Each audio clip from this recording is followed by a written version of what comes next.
All right, you guys, let's rock and roll. So happy top of the hour. I'm so happy to be with you. It's freezing here in Texas. We just got back from an awesome event with Miss Ruth in the Atlanta market. So it was also freezing there. Hopefully your toes and nose are warm right now.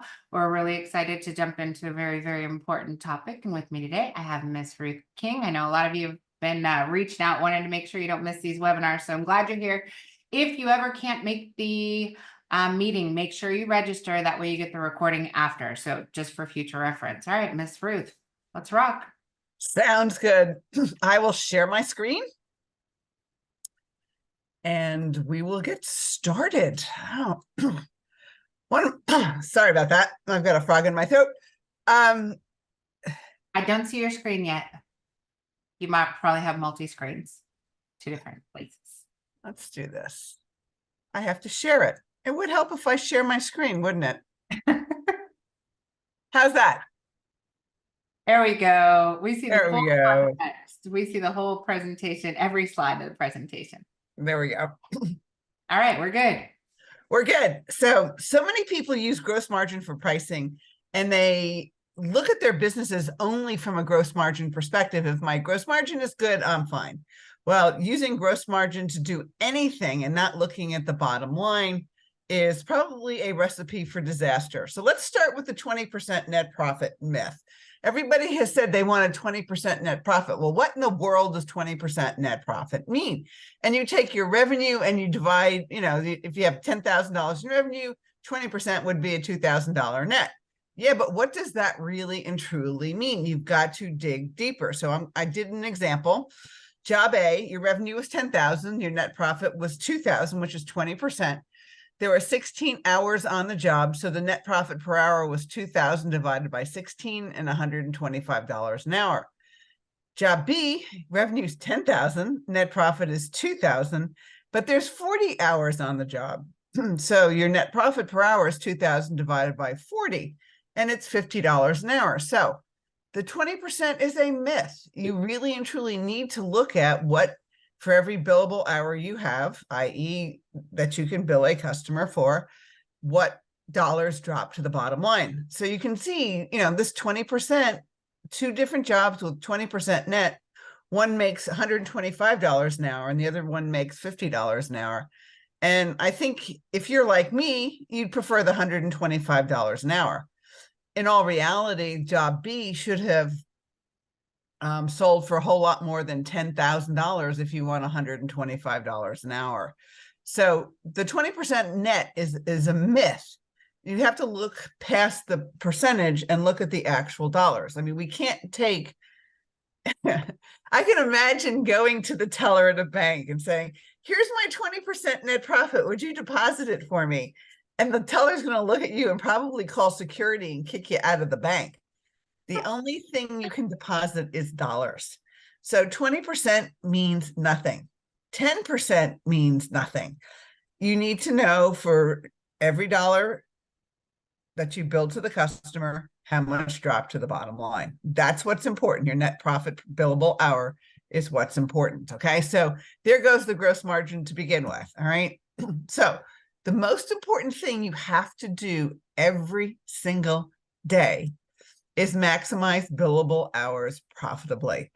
If the guys are in the shop or the guys are going to the parts store, or the guys are out getting their gas in their trucks and they're going into, I don't know, we have QTs over here. I don't know, different places around the country, but every morning you can see all the trucks lined up for all the different contracting companies, and they're all in there going and getting not only gas, but they're getting their food. And unfortunately, a lot of them get beer in the morning too. And I asked one of the guys about it one day and he goes, yep, this is normal. I was like, oh my gosh, drinking beer at 7 o'clock in the morning. Ugh. That is not okay.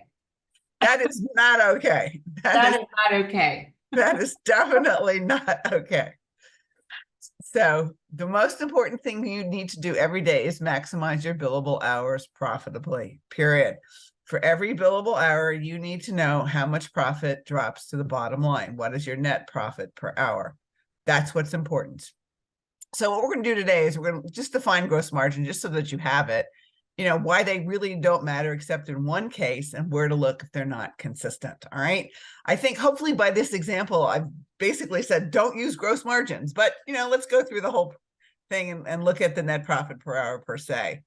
So for those of you who haven't been on these webinars, I'm a numbers geek, as Jen can actually attest to. You're a numbers geek too, but you're a numbers geek in a different way than I'm a numbers geek. You're the marketing numbers geek. I'm the bottom line numbers geek. They work well together. Yes, we do. So my goal is to give you the tools and processes to get and stay profitable, build wealth, and achieve the goals you want to achieve and give back. I've been around. I've been doing this since 1987. So I've spoken to just about every major manufacturer, almost all the distributors at some point in time, and all over the place. So, and those are the books. They're all on Amazon. And the 101 Dumb Financial Mistakes, as I found out, didn't air when the book opened and was published. So now it's supposedly in the next couple of weeks it will be up. So there'll be Audible of that too. The others do have Audible. All right. So what is gross margin? It's revenue minus cost of goods sold is equal to gross profit. And you'll notice I said revenue. I didn't say sales. There's a huge difference between revenue and sales. Sale is something you sold. It doesn't mean you did the work. So for those of you who have large projects and you sold, a $500,000 project, well, that's not revenue, that's sales. The revenue is the amount of work you did that you could bill in a particular month. All right. So let's take this down to something that we all love and should be using dearly, and that's maintenance. You enroll a customer in a maintenance plan. If you don't do the work, the sale is the maintenance, and you don't get the revenue until you actually do the work. So it goes on your balance sheet as deferred income, and we'll cover that a little bit later when we talk about gross margins not being consistent. But that's gross margin, okay? Gross profit divided by revenue is gross margin. So pricing using gross margin is going to get you in trouble. Okay. What do I mean by that? All right. Remember our formula for our P&L, which is revenue minus cost of goods sold equals gross profit. Well, gross margin is gross profit divided by revenue. It doesn't take overhead into consideration. And you saw by that 20% net myth that overhead really needs to be taken into consideration if you want a consistent net profit per hour. So remember, the first one had $125 net profit per hour. The second one had 50, simply because there were different numbers of hours on the job. Be careful. If if I could get the entire industry off this 20% myth, I'd be a happy camper. But you would have to remove Facebook. Yeah, no kidding. I see that all the time on Facebook. All and the what I time. do is I respond all the time for that, because it's crazy. It's absolutely insane that people think that is. Well, it doesn't necessarily mean anything. I was talking with a contractor who was an $8 million contractor, and he had never done this before, and he liked his net, his percentage. And so when we calculated his net profit per hour, it was $16 an hour for an $8 million company. Life is too short to earn $16 an hour. Go work at McDonald's. You could just cut the business in a quarter, do less work at a higher gross, and have less stress. Yeah, well, and liability. Yeah. I mean, if you want a net of $16 an hour and you're happy with that, be my guest. I mean, most of the time, I think in California, the minimum wage now is $16 an hour. So they were making minimum wage for every hour that they had in that company. Insane. Absolutely insane. At least from my perspective. All right. It was a shock to him, an absolute shock to him. But sometimes you have to get your eyes open. That's real. Yeah. All right. So here's why gross margins don't matter. So whenever I start working with a contractor, I go pull 20 jobs. I don't let you pull 20 jobs because you go, oh, show her that one, it was good. Don't show her that one, it was terrible. So I just go and I pull 20 jobs, and here are 20 jobs. The customer, I just put in initials so that we knew who they were in case we had to go back. The selling price of the job. GP is gross profit, the gross margin, which is gross profit divided by sales. The overhead cost per hour, which is for every billable hour, how much do you have to add in overhead? And I had previously calculated that number of hours on that job, and then the net profit for that job, which is simply the number of hours on the job times the overhead cost per hour subtracted from the gross profit. And then our net profit per hour is net profit divided by the number of hours. All right, I did this for 20 jobs. All right, so if you take the two highlighted ones, you have a 40.51% gross margin and a 40.27% gross margin, which in my book is about the same thing. If you look over to the right, $73.83 net profit per hour. And the second one, you paid the customer $21.68 an hour. You lost $21 an hour on this job. Why are you doing this job? Same gross margins, vastly different results. And if you pay your guys on gross margin, is it fair that the salesperson gets paid on a job that lost $21.68? He wins, you lose. I don't think that's fair. It should be a win-win. All right. Agreed. And then we look at these two. You have a 64.5% gross margin where you say, oh, we did really, really, really well on that job. But you only made $49.95 an hour, $50 an hour. And one with a 19.41% gross margin, which you thought was, you lost your butt. You actually made more per hour than the 64.5. Gross margins really and truly don't matter except in one situation. They have to be consistent per department. What does that mean? That means your replacement department can have a different gross margin than your service department, than your maintenance department, than your new construction department. But if you're pricing your jobs consistently, each department should have a consistent gross margin. And that's the only thing you care about. All right. You see that it really doesn't matter from the bottom line perspective.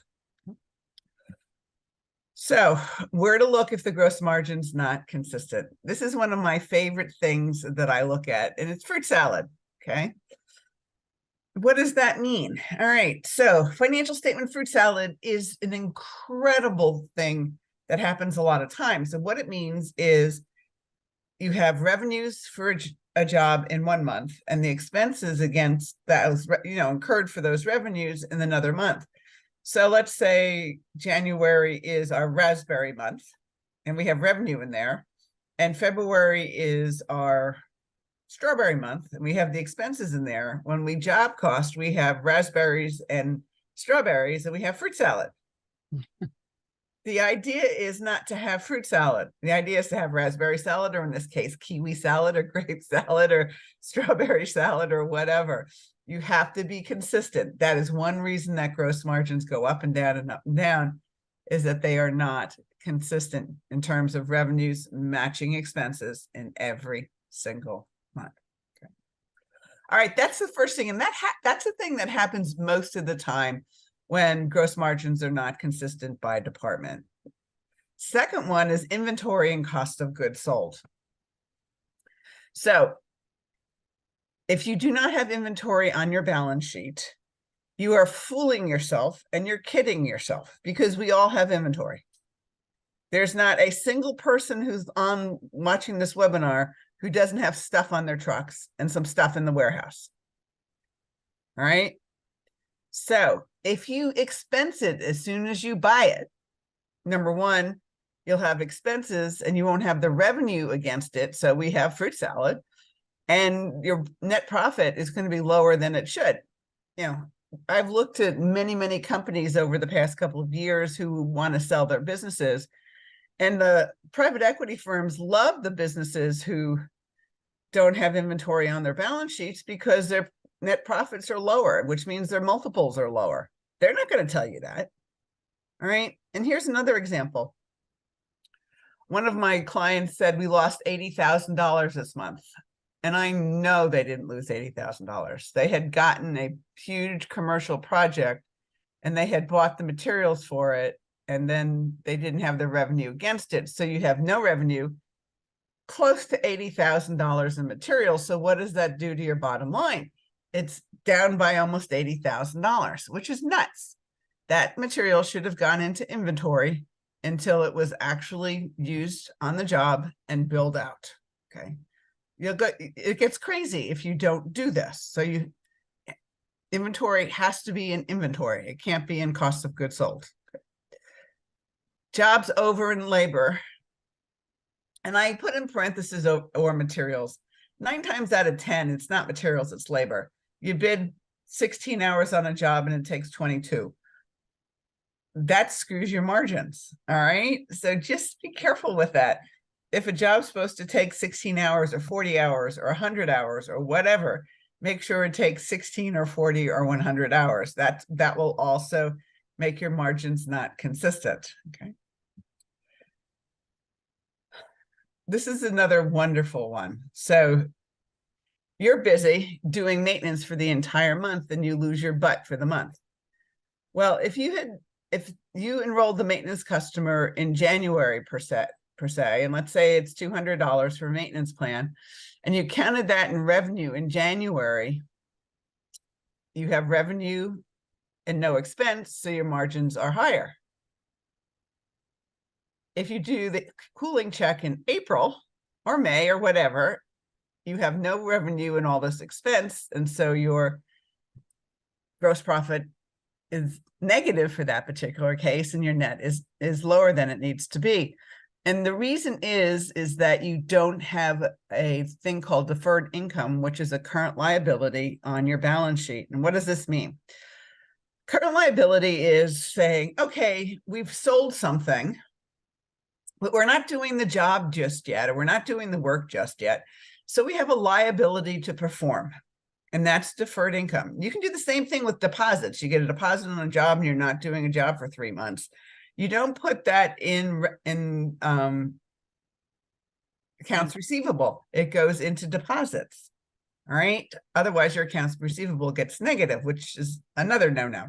But anyway, so you have deferred income. So when Mrs. Jones pays you the $200, you have $200 that should go into a savings account and $200 that goes into deferred income, current liability on your balance sheet. All right. When you do the work and you do the first maintenance, and let's say it's in April or May, you take $100 out of that and you put it in revenue.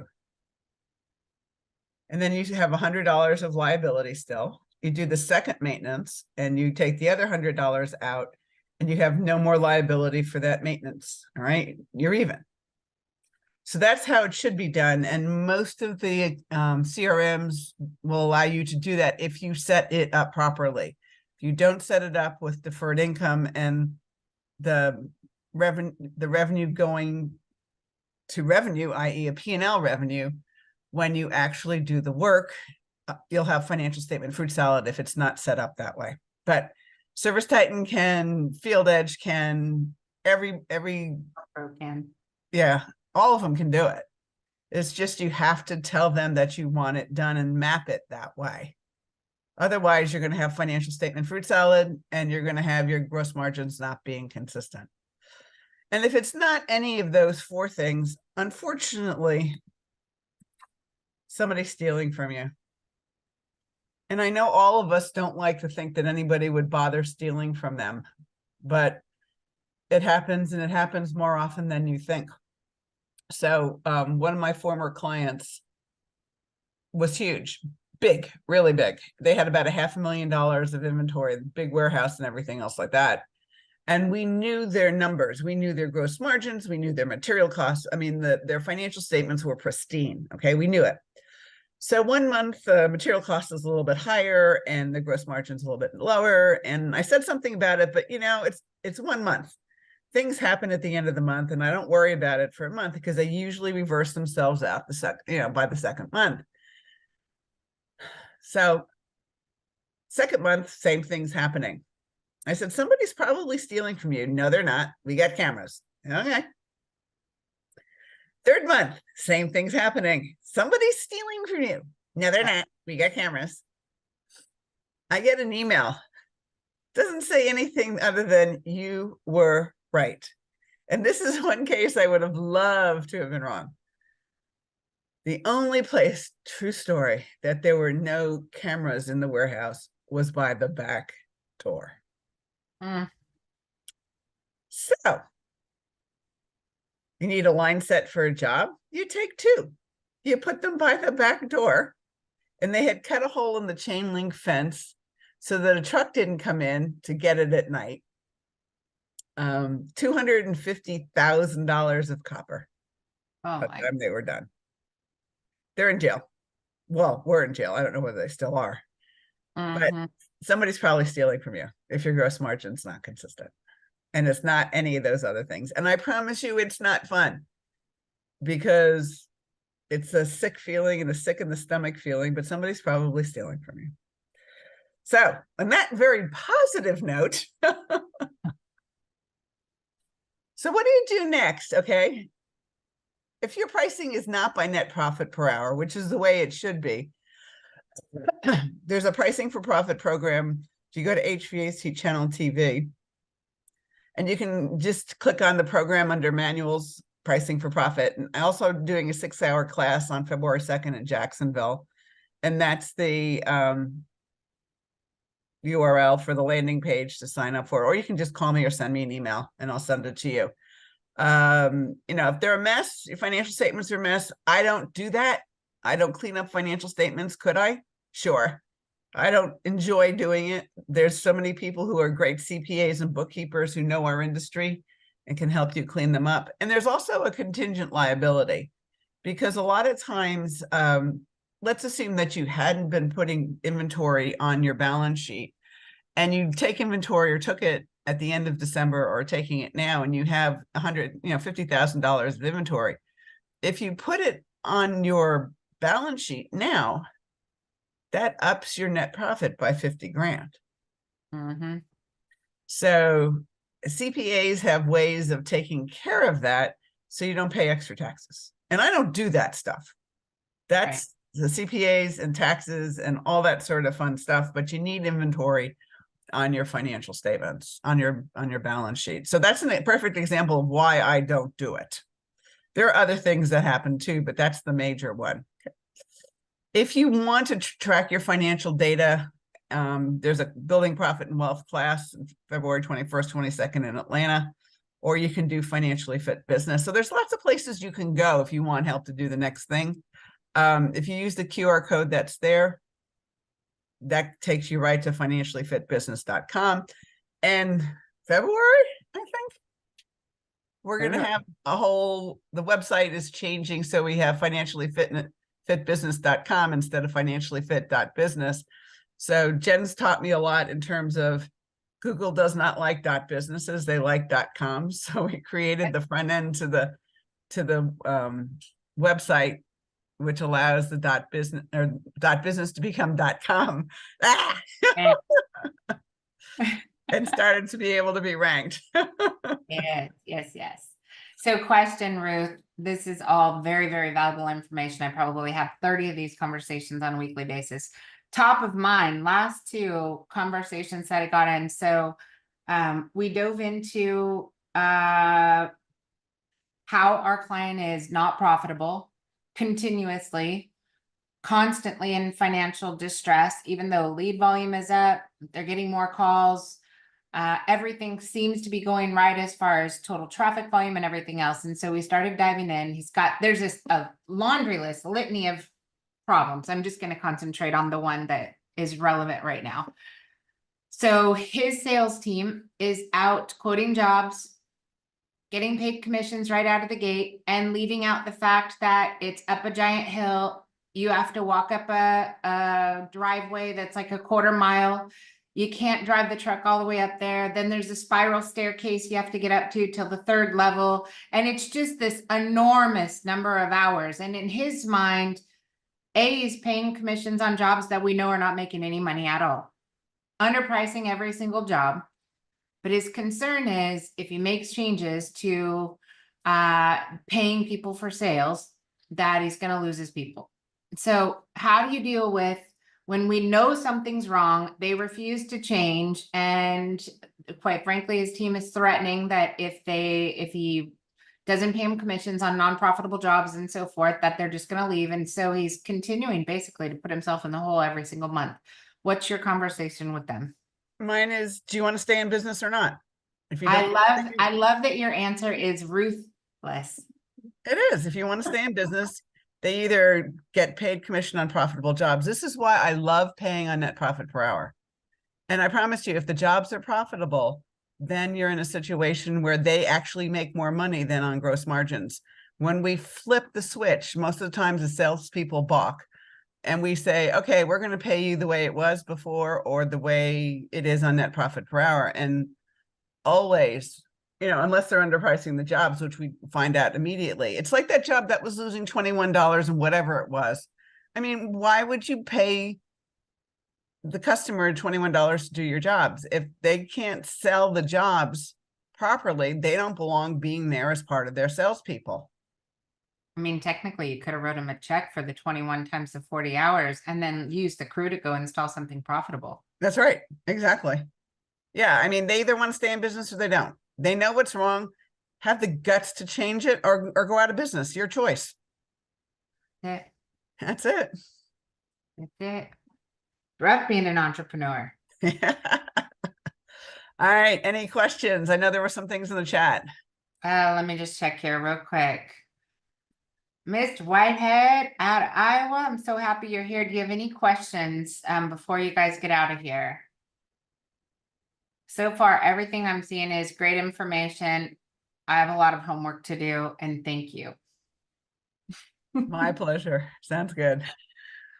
Fantastic. Well, thank you, Ruth. As always, this is very valuable information in bite-sized pieces. These are things that are critical tasks for any entrepreneur, any business owner, any general manager to make time in your business to work on it instead of in it. We've got to get into the details. It's the only way we can change the trajectory of our business and enjoy, as you said, not a fruit salad, but the fruits of our labor. This is why we did this. We want to create more time, money, and freedom, and we can't do that if we're not making any. That's So true. that's it. Bottom So line. guys, definitely reach out.